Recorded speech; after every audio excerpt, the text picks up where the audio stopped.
The Luas dispute on track now for a showdown. Operator Transdev puts staff on protective notice and tells them their pay will be docked if the strikes continue.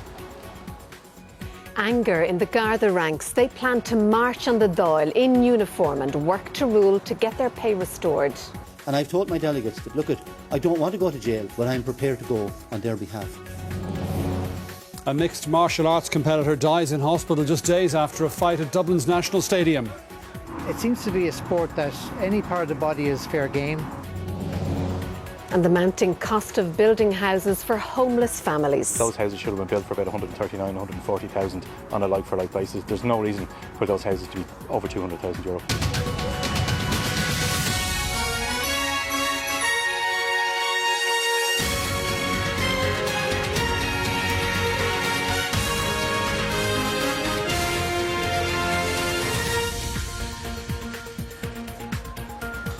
Good evening and welcome to 6-1.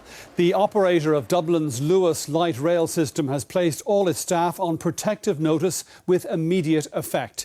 In a letter to employees this evening, Transdev warns of pay deductions to recoup the cost of further industrial action. The company says staff are now employed on a day-to-day basis, and those who refuse to perform full duties will be deemed to have removed themselves from the payroll. The workers have 5 days to accept a new pay offer, which is less than that agreed at the Workplace Relations Commission. The Luas was operating as normal today, but as this intractable pay dispute worsens, there's now a real possibility of it shutting down indefinitely. 90,000 customers a day have already been disrupted by 8 days of strikes, with a further 8 days scheduled later this month and in May. Managing Director Jerry Madden warned staff they would be receiving a letter warning them of the potential consequences if they fail to end their strikes. Today, that letter arrived. All staff have been placed on protective notice with immediate effect. Future employment is on a day-to-day basis. They will impose an appropriate financial deduction for unacceptable part performance of duties. Staff refusing to perform full duties will be deemed to have removed themselves from the payroll. Staff who continue the industrial action after the 24th of April will have pay deductions to offset the cost of the dispute. Staff also have till the 17th of April to accept a new pay offer, which is lower than the Workplace Relations Commission deal. Any future offer will be even lower. 3 questions now arise. First, how and when will SIPTU retaliate? Second, will workers back the nuclear option of an all-out strike that could shut the service indefinitely? And third, how long will Transdev retain the Luas contract if it can't deliver the service in full?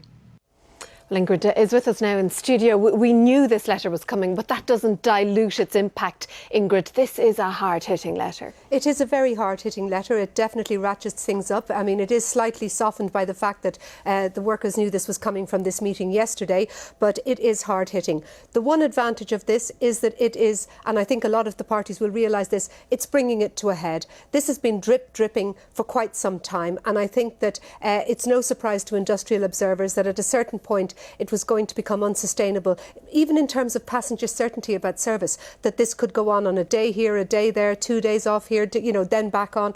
And I think that this definitely brings it to a head. Well, is it even possible, Ingrid, to row back from this position?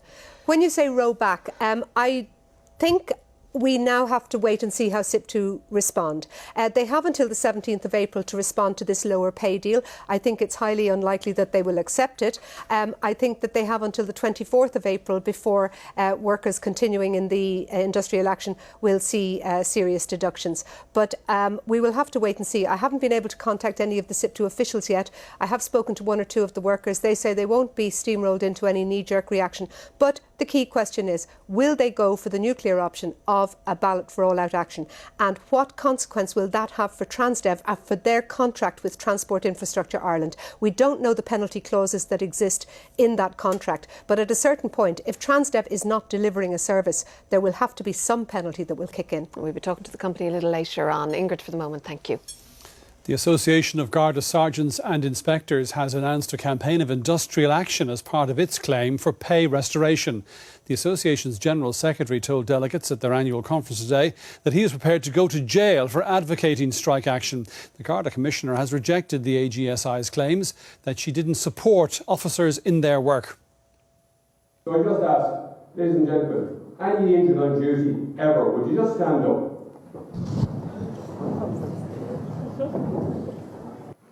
Members of the Gardaí who have themselves been victims of crime.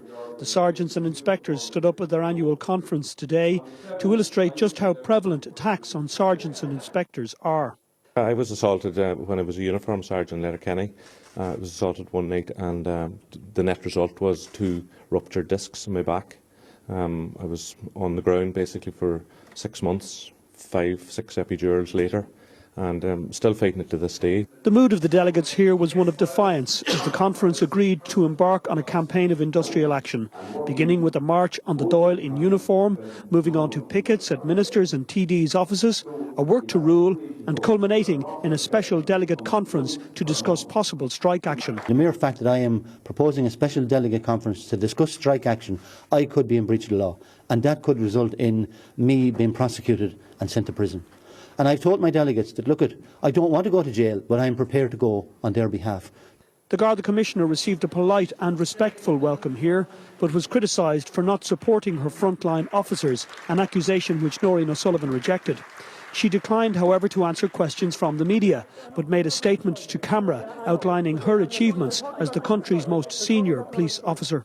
Our people were telling us they needed the right tools and the technology to do their job, particularly around equipment. So over the last 2 years we've secured a commitment of 48 million to invest in cars. That has allowed us to buy over 800 vans, cars and bikes which have been spread around the country. The Commissioner also said millions of euro would be spent on Garda stations, technology and recruitment. And Paul Reynolds joins us now from Westport. Paul, tense scenes, one imagines, there at the AGSI conference, and strong support for this proposal for industrial action.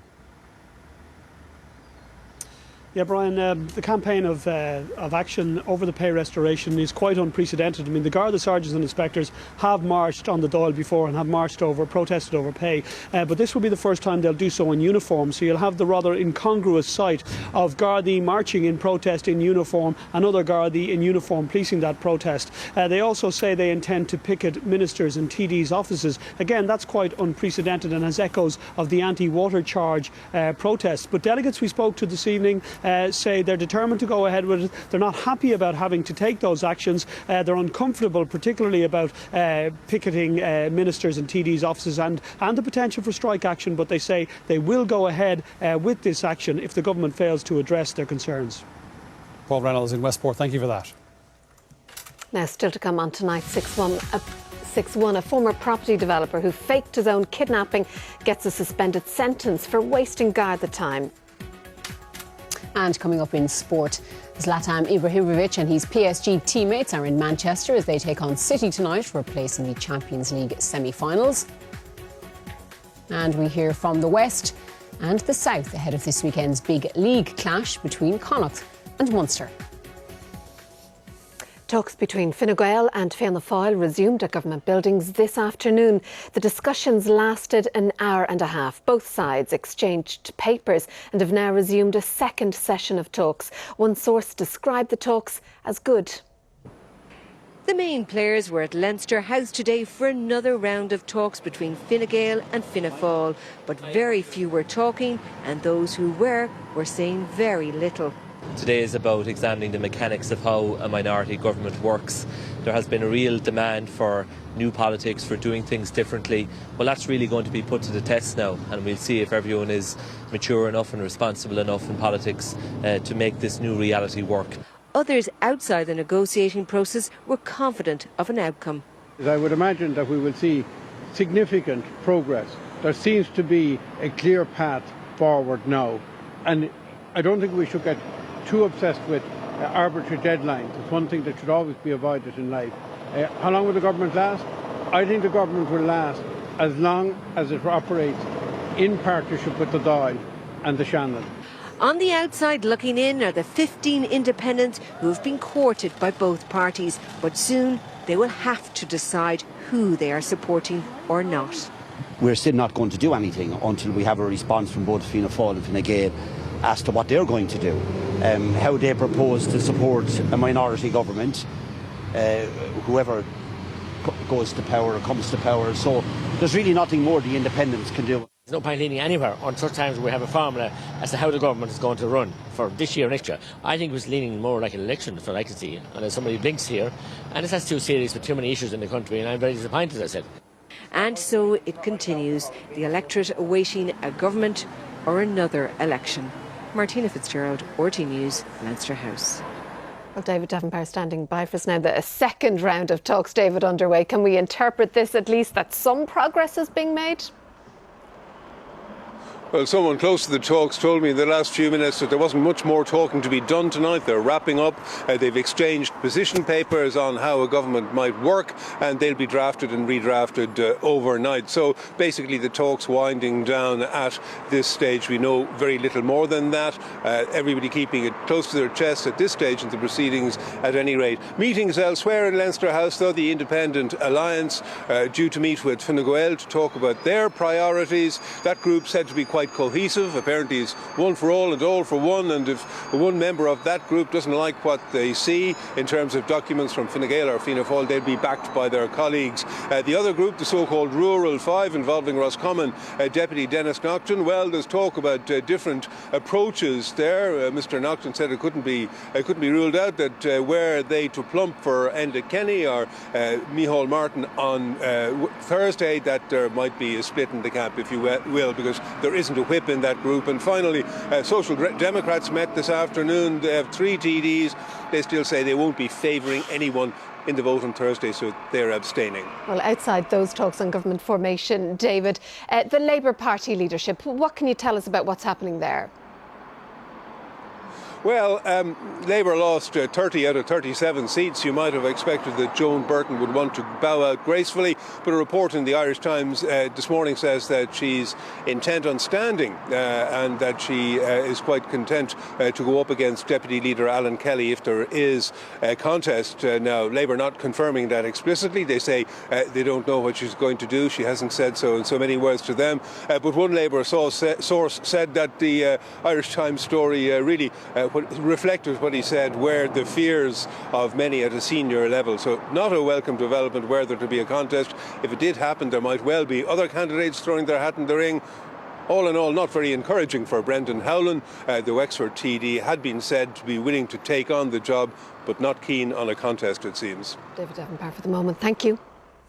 A Portuguese mixed martial arts fighter has died following an total extreme fighting event in Dublin at the weekend. João Carvalho fell ill 20 minutes after being beaten in a technical knockout by Charlie Ward, a teammate of Conor McGregor. The Fighters No Brega team confirmed the tragic news on Facebook, saying that they were deeply saddened and dismayed by the death of the 28-year-old. They say that João Carvalho fell ill 20 minutes after his fight against Charlie Ward and was then taken to Beaumont Hospital, where he later died. Officials say 3 doctors and a paramedic team were present here at the National Stadium on Saturday night, ensuring the seriousness of Carvalho's condition was recognised and swift action was taken. In a statement, Cesar Silva, the organiser of the Total Extreme Fighting event, expressed sympathy with his family. Our thoughts and prayers are with them, he said. We'd also like to thank sports fans for their support. Carvalho's death has today raised concerns about the safety of mixed martial arts. As an emergency consultant working in the front line out in Tala, we've seen a number of fighters come in to us with significant injuries. So injuries to the head, to the face. So it seems to be a sport that any part of the body is fair game. But those within MMA circles say serious injuries like this are rare worldwide. Today, the father of Carvalho's opponent, Charlie Ward, extended his sympathies, but insisted his son was not hitting the Portuguese man hard in the final round. Charles told me there was no way was he hitting him hard in the last round because he knew he had him bet, he said. A child would have took him, he said. I was stopping those punches because I knew I had him bet. Preparations are now underway to have the fighter's body returned to Portugal. His family is appealing for privacy at this difficult time. Sinead Hussey, RTE News. The High Court has begun hearing an action for damages in the case of a baby boy who was brain damaged because of a failure to diagnose an infection at Temple Street Children's Hospital. The court heard Miriam and Andrew Gillick's son Benjamin, who's now 6, suffered a brain injury which should never have happened. At the age of 11 months, he had an operation to relieve pressure on his brain. He later developed an infection which went undiagnosed for 3 days, causing permanent damage.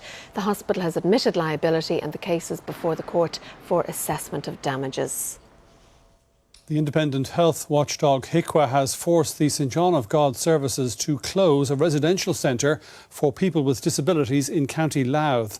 The services moved 15 residents out of the facility in the second half of last year after 30 regulatory breaches were identified during an inspection in May. HIQA revealed today that the centre, which was part of the Drumcar campus, ceased operating last December after alternative placements were found for all residents. The cost of emergency housing for homeless families in Ballymun in Dublin could reach €243,000 per unit. This is considerably more than the original estimate for the modular homes. Prime Time's Mark Coughlin has the details. In September last year, Dublin City Council led an exhibition for modular homes. At the time, councillors understood the units would cost about €100,000 each. At the time, even this was considered expensive by government. These aren't cheap, by the way. It's not a cheap offering. What it is, though, is that it allows us to develop houses quicker. But the quality of them, if you are thinking years ago of your old prefabricated units that were in schools, there's nothing like this. The first project in Ballymun is higher spec than was originally envisaged and is soon to be finished. RTE has obtained correspondence between Dublin City Council and the Department of Environment discussing the cost of that project. In a letter sent by the Council to the Department in November last year, 1 day prior to the contract being signed, the Council estimated the total cost of the 22-unit project. €4.7 million, including VAT, was to be spent paying the contractor which won the tender. However, a further €500,000 allowance was sought by the Council for what was called Council project costs. The letter provides what's called an estimated total of €5.3 million inclusive of VAT for the project. If the allowance is availed of in full, the total per unit cost would therefore be €243,000 or €212,000 if VAT was excluded, more than double the originally discussed figure. Those houses should have been built for about 139, 140,000 on a like-for-like basis. There's no reason for those houses to be over €200,000. These figures do not include any costs for buying the land. It's also unclear whether the allowance will be spent in full or if any fees can be clawed back from the contractor. The contract is not yet closed. A tender process for 4 further projects in the Dublin area is currently ongoing. Dublin City Council said they were not in a position to comment. The Department of Environment said Dublin City Council's own costs had not yet been finalised. Mark Coughlin, RTE News. A former property developer has been given a 2-year suspended sentence after being convicted of wasting Garda time. Kevin McGeever, formerly of Ballywinna, Crockwell, County Galway, and with an address more recently in Clontarf in Dublin, admitted to making false reports about being kidnapped at gunpoint.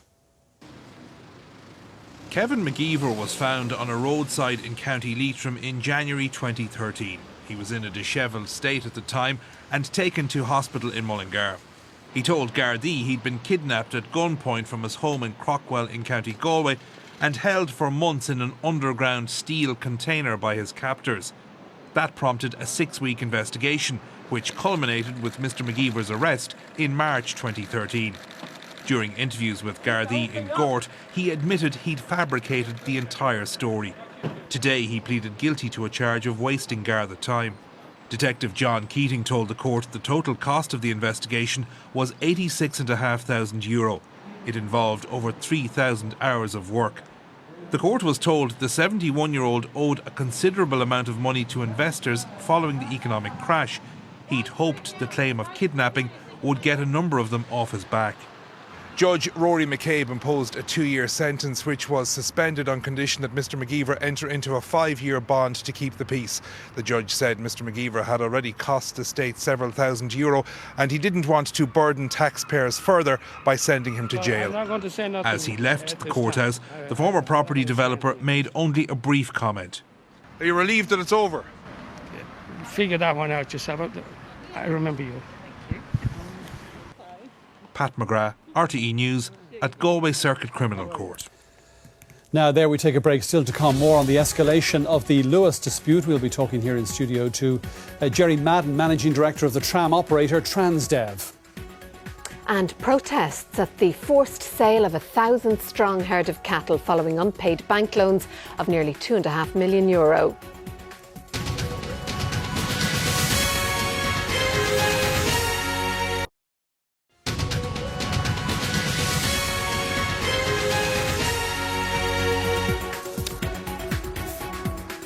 Hello again, you're watching 6-1, the main news this evening. The Luas operator Transdev has placed all staff on protective notice this evening and said that they are now employed on a day-to-day basis. In an escalation of the dispute, the company has also warned of pay deductions to recoup the cost of their industrial action. The workers have also 5 days now to accept a new reduced pay offer compared to what was offered by the Labour Relations Commission.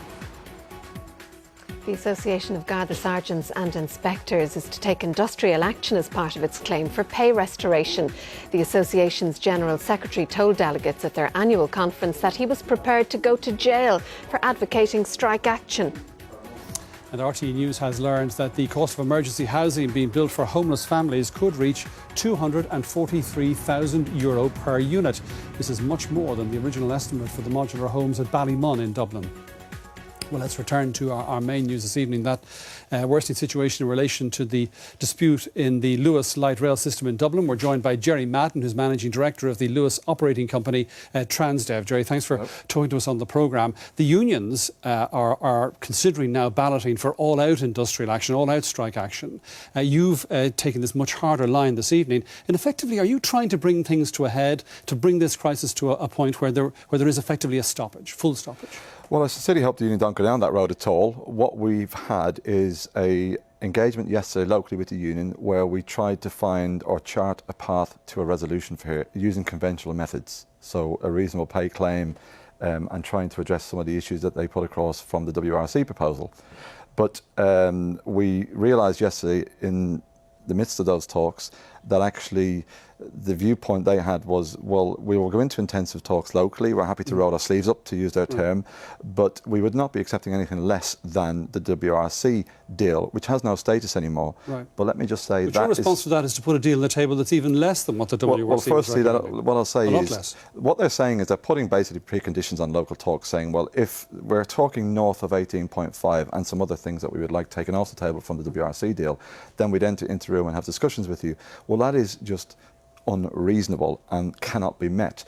The deal that we put across the table yesterday was a 10% deal. Right. Now, we would say that gives people certainty to 2019. It's very much in line with industry norms. It's already been rejected by more or less across the board, hasn't it? We can't magic up money we don't have. So therefore, what's happened since the WRC deal is 5 further days of stoppages. We obviously incur financial penalties as a result of that. We cannot just make money. Transdev, I mean, the international group, and it's a very large international transport operator, is a very, very profitable business. And what the unions are saying is that the money is there for you to meet this claim. Well, I think this is not about just because someone else has a checkbook, so someone should write that. I think if at any point in the course of the last 18 months, SIPTU are able to put across any evidence, any comparators, any reasonable evidence to say we deserve a 53% pay claim or a 27% pay claim, we would look at that. What we're saying here is you have to be sensible. What people are forgetting here is that in the midst of the company and the union having significant disputes and a lot of that being played out publicly, the customer has suffered significantly here. We don't exist if we don't serve our customers.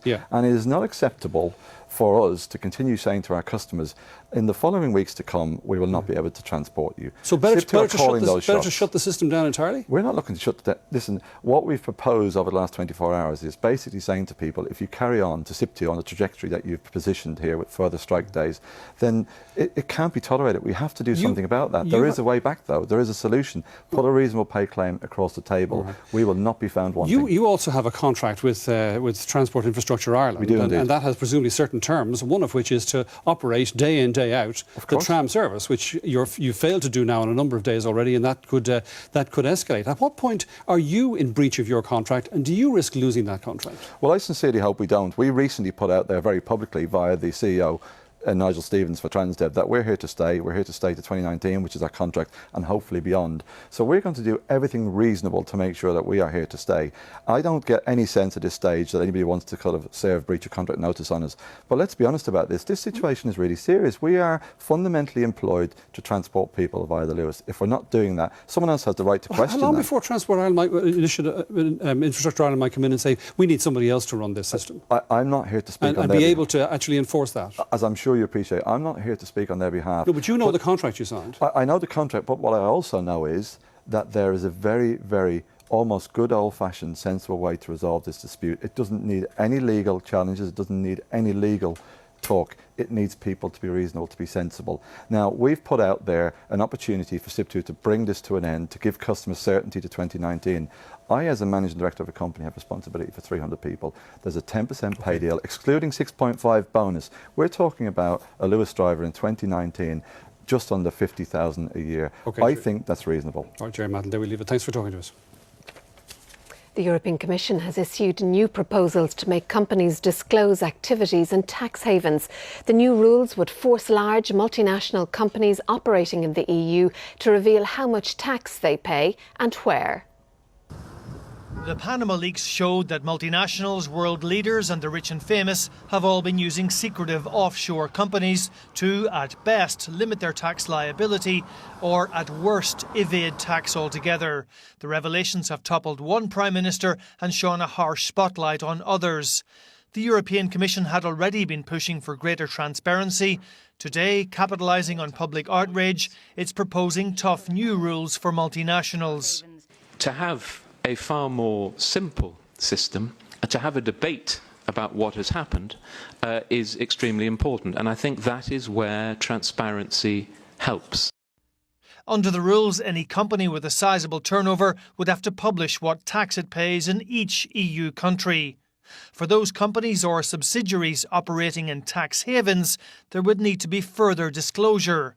This would include the nature of the activities, what profits they make, what taxes they pay, how many employees they have, and what their turnover is. Such a demand would have required Apple, for example, to lay bare a labyrinth of complex arrangements which included a subsidiary in the Virgin Islands. For the first time, we will find out, offshore location by offshore location, how much tax each of the multinationals are paying. And I think the important thing from Ireland's perspective is once this is done at the same time across all 28 member states of the European Union, there's nothing to fear for Ireland.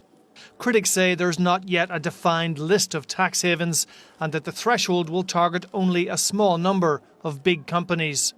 The estimate is that it could be anywhere up to €70 billion of tax money is denied to the citizens of Europe. That's money that could be spent in education systems, in health systems and in other public services. That's money that citizens have to make up through their own individual taxes. Governments have been notoriously shy about opening up their tax arrangements to scrutiny, so this will face tough opposition from member states. But globally, the tide is turning in favour of greater transparency.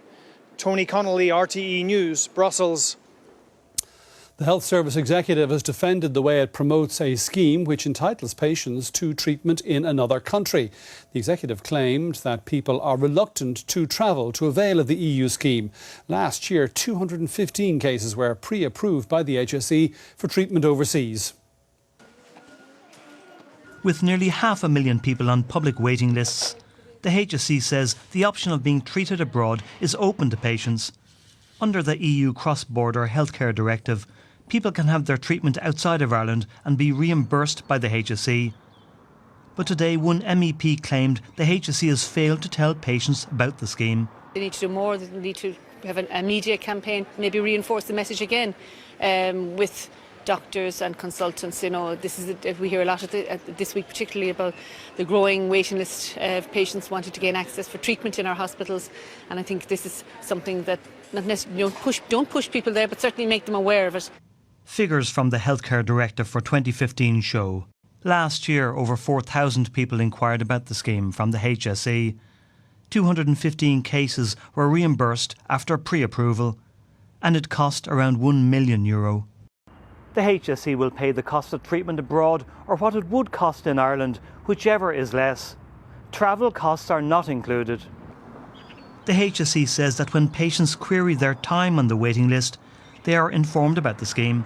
We don't advertise things like the cross-border directive, but we do everything in our power to ensure that we get the word out. We've been concentrating on the general practitioners, who will be the doctors referring the patients, and the consultants at hospital level. The main specialty areas people have used the scheme so far for are orthopaedics, surgery, gynaecology and psychiatry. Fergal Bowers, RTE News. The International Monetary Fund has warned that if the United Kingdom leaves the European Union, it could cause severe regional and global damage. In its latest Global Economic Outlook, the IMF has cut its growth forecast for the UK. The agency said if Britain voted to leave the EU in June, it could create financial instability and disrupt the flow of trade. In Greece, migrants and refugees have begun leaving the makeshift camp near Omandi after clashes with Macedonian police left several hundred people injured. Several busloads of people left for government reception centres where they'll be processed for asylum. Many intend to stay at the camp in the hope that the border will reopen soon. More than 12,000 people have been stranded there since February after a cascade of border shutdowns across the Balkans. One of the largest sales of repossessed cattle took place on a dairy farm in County Cork today. The pedigree herd, owned by Peter and Tracy Kingston, was sold on foot of a court order arising out of their failure to repay nearly €2.5 million in bank loans. Mr. Kingston said the family was heartbroken. Despite the empty seats, business was brisk. Under the hammer, over 1,000 pedigree Holstein cattle, the full Creighton Hill award-winning herd. The sale on the Kingston family farm near Nahoval in County Cork was ordered after ACC secured a judgment against the family for unpaid debts totalling almost €2.5 million. Less than 10 metres away, the family home where the Kingstons still reside. My father started the farm in '72 and he put his life into it, and it's very difficult for him. He's inside in the sale today, just to be there for the animals, really. In happier times, the family became known to a national television audience when they featured and won Ireland's Fittest Family. It's very difficult to be here and know that's going on. But, you know, we'll stick together and keep going. Throughout the day, a small group of the New Land League protested at the gates to the farm, which were heavily secured. A court order was put in place yesterday, preventing them from disrupting the auction. At that hearing, the court also heard that the county sheriff, Sinead McNamara, was shocked by the condition of the herd and property when she took possession. It's very upsetting to hear people saying those things. The welfare of the animals would be number one priority on this farm, and always has been. It's in the receiver's hands at the moment, but we're in a position that we're hoping to be able to pay back our loan and get our farm back and move on. The county sheriff said while she would have hoped for more buyers, sales were brisk and she was hopeful that all animals would be sold. Jenny O'Sullivan, RTE News, Nahoval, County Cork. Now, still to come, more on the threatened industrial action by Gardaí. We'll be talking to John Jacob, the General Secretary of the AGSI. And the glamour of flight, former Pan Am staff gather in Limerick for a nostalgic reunion. The first Champions League semi-final places will be decided tonight. And back home, Masters champion Dali Willett is back in England as Ryder Cup captain Darren Clarke sings his praises.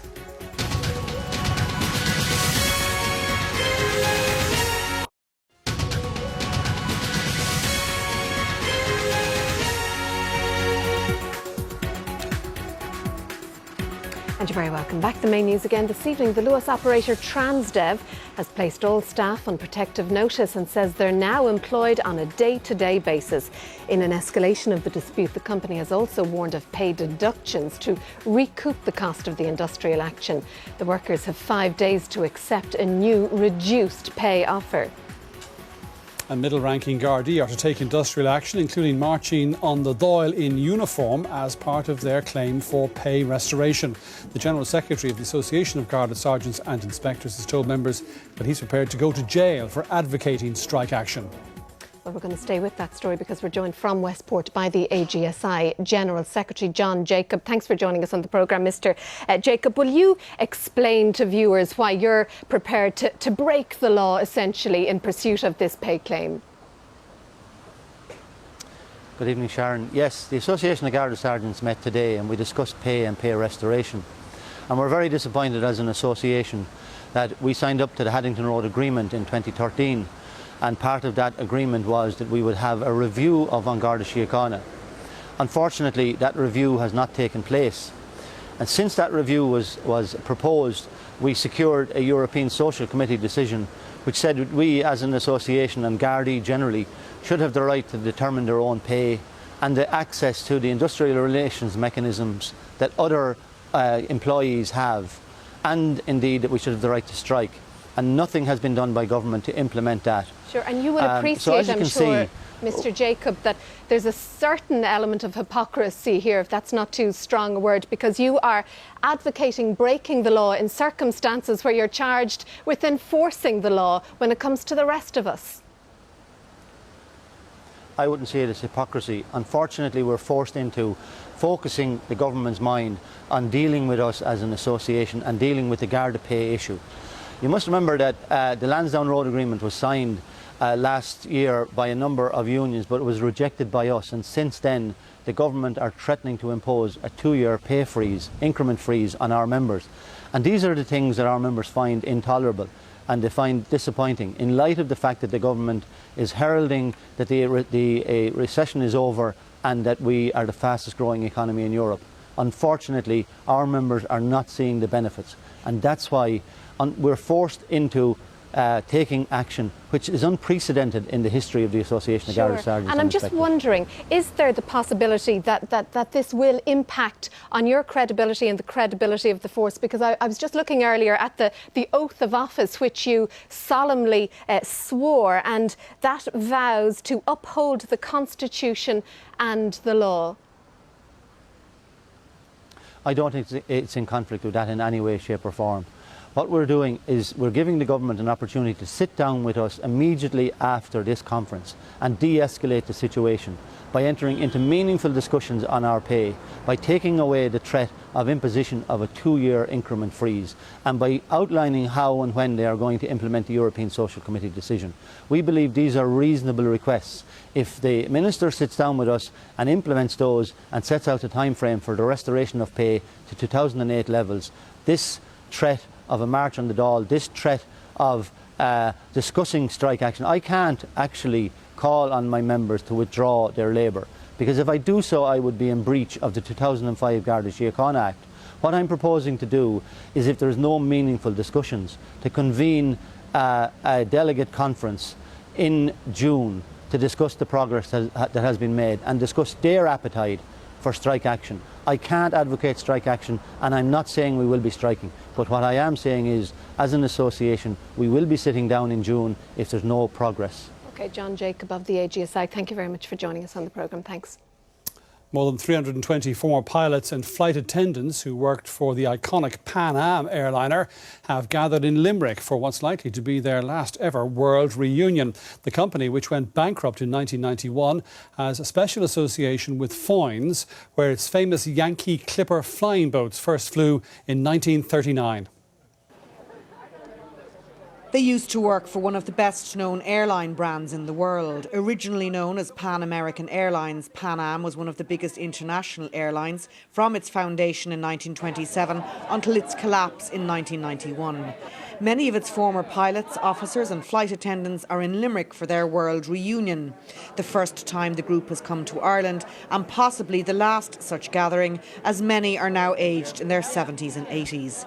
Some still had their old uniforms as they met and swapped stories of their Pan Am days. I started in 1970 in New York and I was based there for 6 years, and then I went to LA, Honolulu and eventually San Francisco. And how was it working for that iconic airline? It was awesome. We had the best time ever. It was a fantastic experience, and I have to say I grew up with the Pan Am family. It was great. We would walk into the airport and people would start looking at us, and they all wanted to take their pictures with us. It was a really fabulous experience. Not only was it a great airline, but it was a great way of life. It was more than just going to work. It was like going to a party. Pan Am, which had a scheduled service out of Shannon throughout the 1980s, also flew its famous Yankee Clipper flying boats into Foynes from 1939. It was one of the largest aircraft of its kind at the time, capable of flying the Atlantic, and Pan Am had 12 of them. A replica is now at Foynes Flying Boat Museum. The group will visit there tomorrow to take another step back in aviation time. Kathy Halloran, RTE News, Limerick. Let's get the sports news now. Here's Claire. Thank you, Sharon. Good evening. Well, Champions League semi-final places are up for grabs tonight. Real Madrid host Wolfsburg. The Spanish side are 2-0 down going into the second leg of their quarter-final. Manchester City welcome Paris Saint-Germain. They are tied on 2 goals apiece after last week's game in Paris. City have the edge with those 2 away goals in the bag as they bid to reach the semis for the first time. PSG's Swedish striker Zlatan Ibrahimovic comes to Manchester after expressing interest in joining United this week. City manager Manuel Pellegrini, meanwhile, is clear about their approach to tonight's game.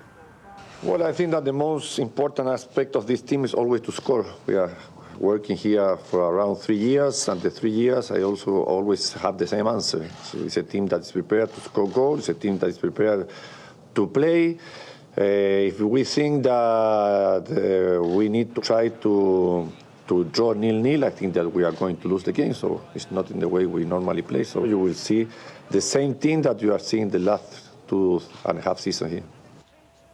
The Republic of Ireland women's team is in action in their 2017 European Championship qualifier in Spain.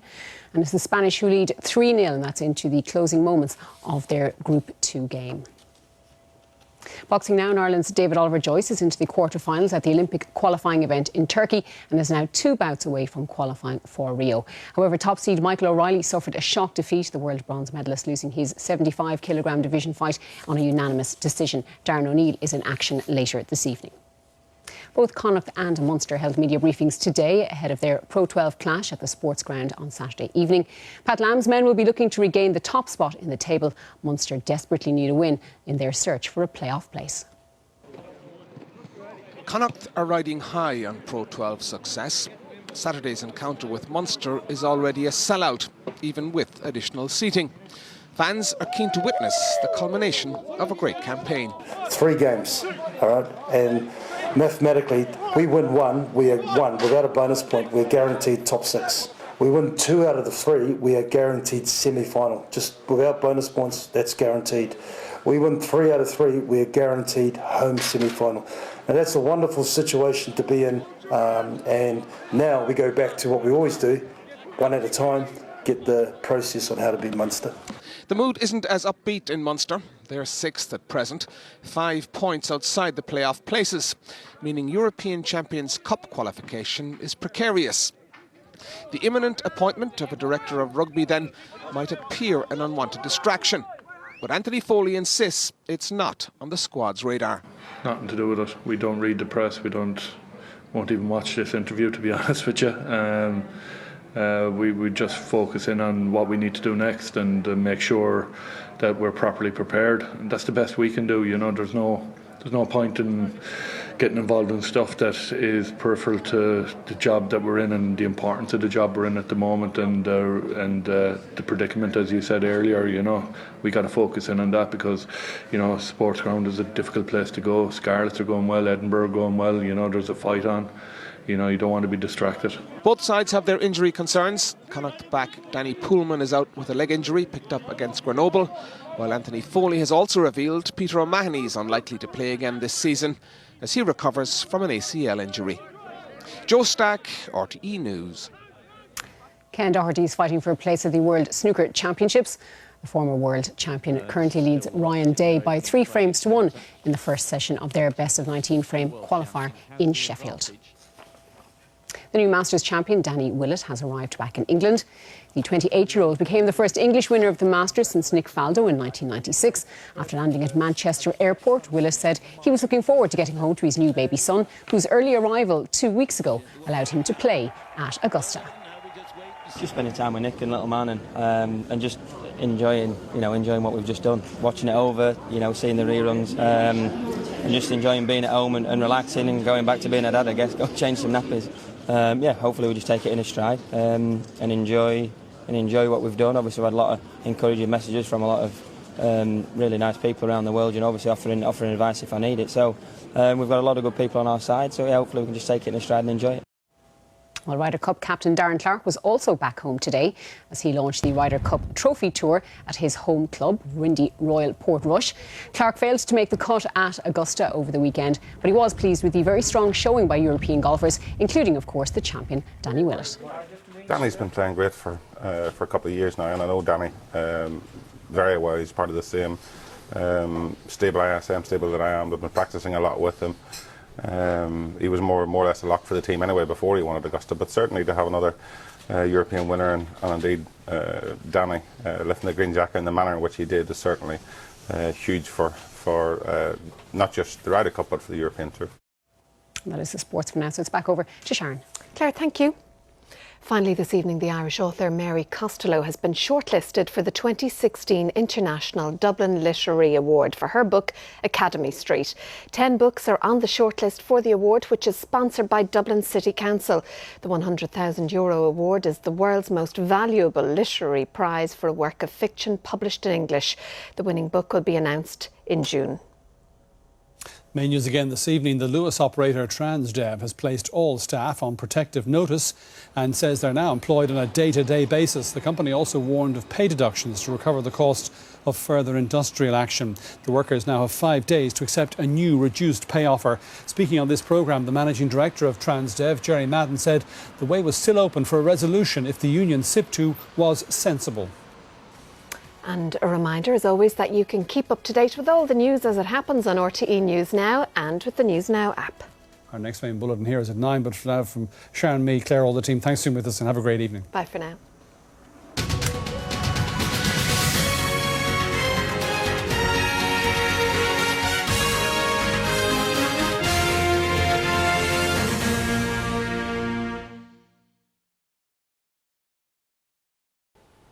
Well, once again, what a difference a day makes. A temperature jump of 5 degrees Celsius for the Greater Dublin region.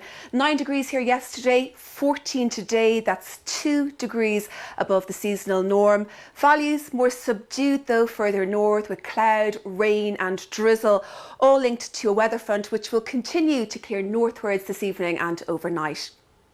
So by and large, we're looking at a lot of dry weather, but after recent heavy rain, mist thickening into dense fog, impaired visibility, treacherous driving conditions, that fog slow to clear some parts tomorrow, and we are looking at heavy showers breaking out for the southern third of the country with instability here. Thursday though looks reasonably dry for the bulk of the country, bar the very south where low pressure will clip the south coast, and beyond that it all still hangs in the balance with a fair deal of uncertainty for the latter part of the week. But back to this evening, and it's a very pleasant end to the day. Evening sunshine on a very widespread scale, bar Ulster where it will remain dull and misty for a time this evening. Still fairly mild though, temperatures in the low teens, but they will fall back quite dramatically tonight. Overnight lows of anywhere between 2 and 4 degrees. Patchy rain in the north, rain moving into the south later. In between, a lot of dry weather, but later in the night, mist thickening into dense fog, causing dangerous driving conditions. So tomorrow, that fog slow to clear, mostly cloudy, overcast start. Having said that, now it should brighten up quite nicely in some parts through the afternoon, but there will also be some heavy showers breaking out, some of those possibly thundery. It's the southern third of the country that will be most at threat, particularly over the very west of Munster. And as for the temperatures tomorrow, well, they will fall back over the likes of Leinster and East Munster, but elsewhere matching those of today, and that's with light easterly winds. That's your forecast. Good evening.